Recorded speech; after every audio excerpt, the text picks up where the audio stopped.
Now, my favorite type of person is this absolute beast of a human. Buy and hold apes added 10,000 more shares on the dip, down $260,000, but still holding 140,000 shares till moon.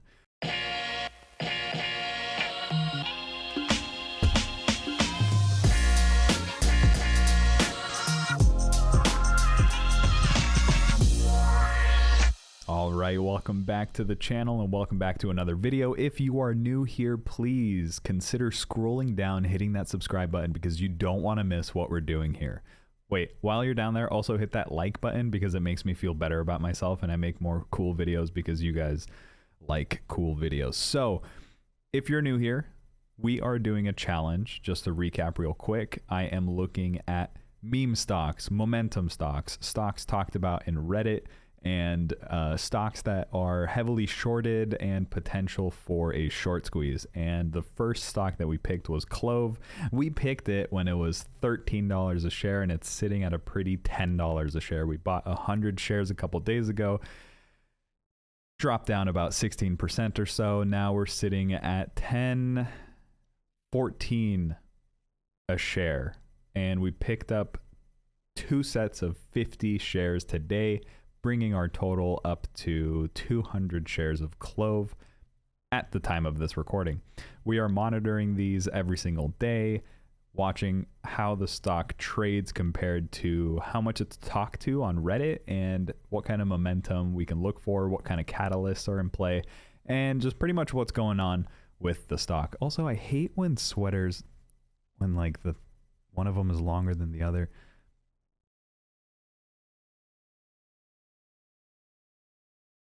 All right. So why was CLOV down today? Today was actually a very, very catalyst day for CLOV. So if we hop over to the chart, you guys have seen this. We covered it in another video today as well. But CLOV imploded on itself for what some people might think out of nowhere. But that's not true.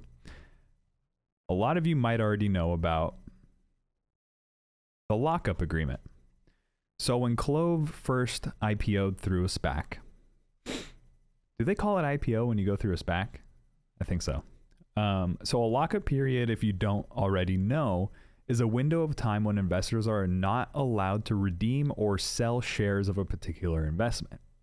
So when CLOV IPO'd, all of their employees and everybody who invested in the company pre-IPO was not allowed to sell the shares that they had. Now, there's something interesting that happens with lockups, and I stumbled upon this Reddit post, which is why I'm making this video. Why lockup expiration will be a positive catalyst for CLOV. If you're panicking at the CLOV stock price, take a deep breath. It's not surprising giving up the lockup expiration today. It's not surprising giving the lockup expiration today. The good news is that lockup expirations can be very strong positive catalysts for stock when insiders don't dump their shares. This is something every public company has to get past. We're almost there, he says.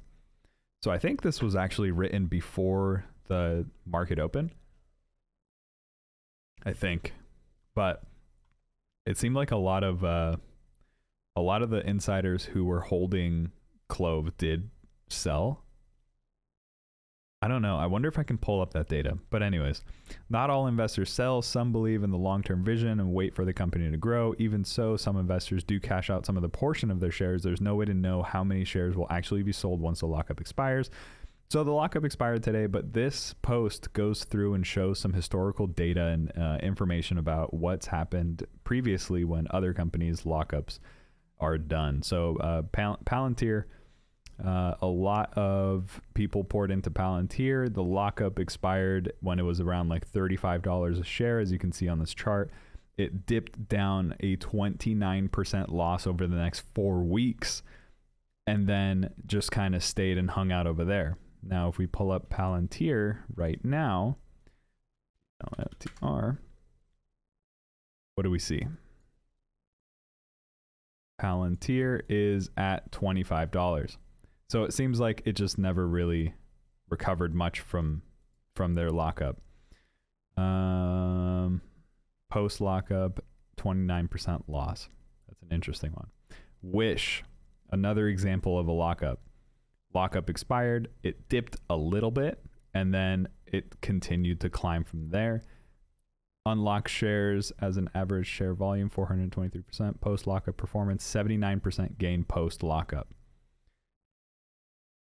Nikola, lockup expiration, mini dip, 67% gain in the next 6 weeks.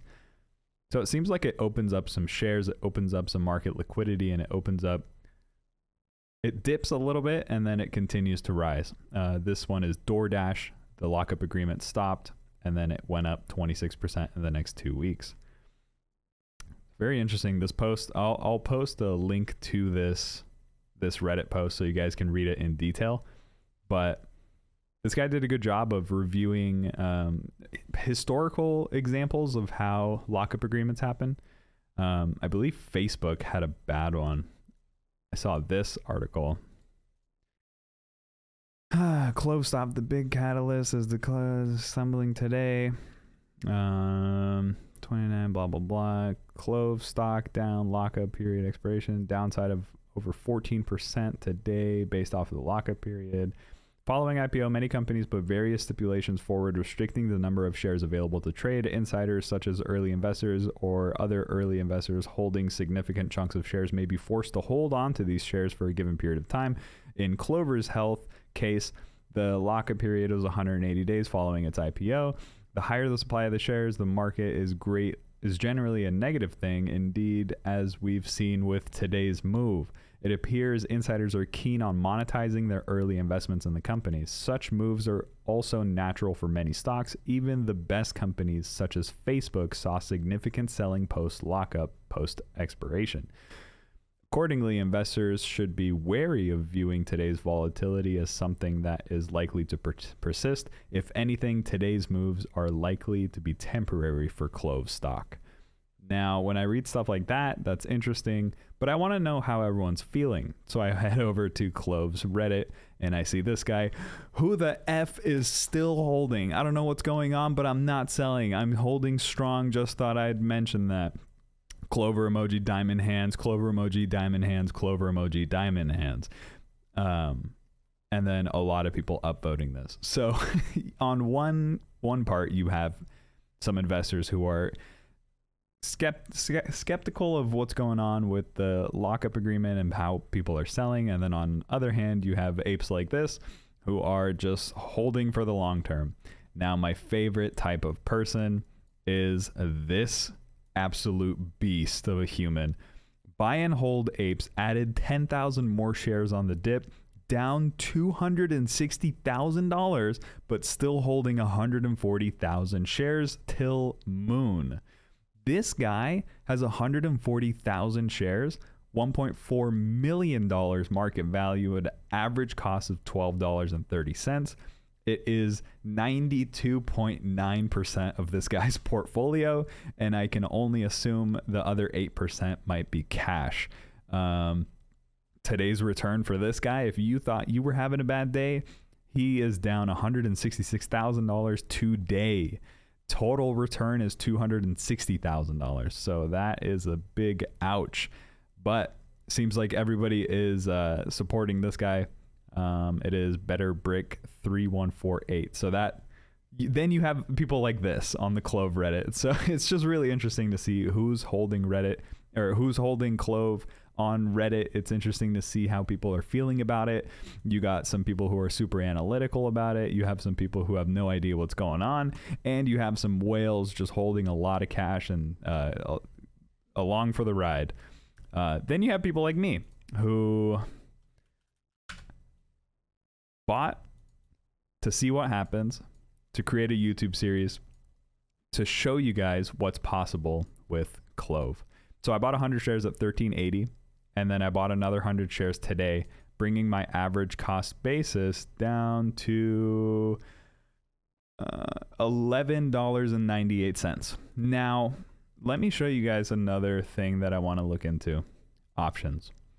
So if CLOV continues to drop, I will be looking into selling puts. If you look here, if I sell puts below my cost basis, it kind of forces me to buy the dip if it expires in the money. If it does not expire in the money and CLOV kind of stays in a range, that's fine. I collect premium. If CLOV goes up, that's fine. I already have 200 shares and I collect premium. What I'm going to look to do is if CLOV keeps dropping, let's say if it goes to the low 10s, to the high 9s, to the mid 9s, to the low 9s, I will look into possibly August or mid-July if I sell the 10 or the 9 strike. So for example, if you want to sell the $10 a share strike put for August 20th, at the time of this recording, you will get $170 per contract.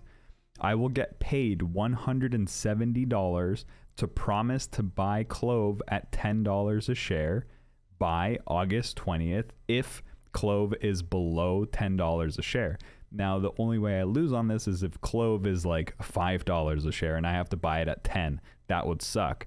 If CLOV is like $15 a share, I wouldn't need to do anything. I just collected that premium. Yeah, so I'm going to look into doing that if CLOV continues to drop. If CLOV continues to, if CLOV decides to turn around and just shoot right back up, great.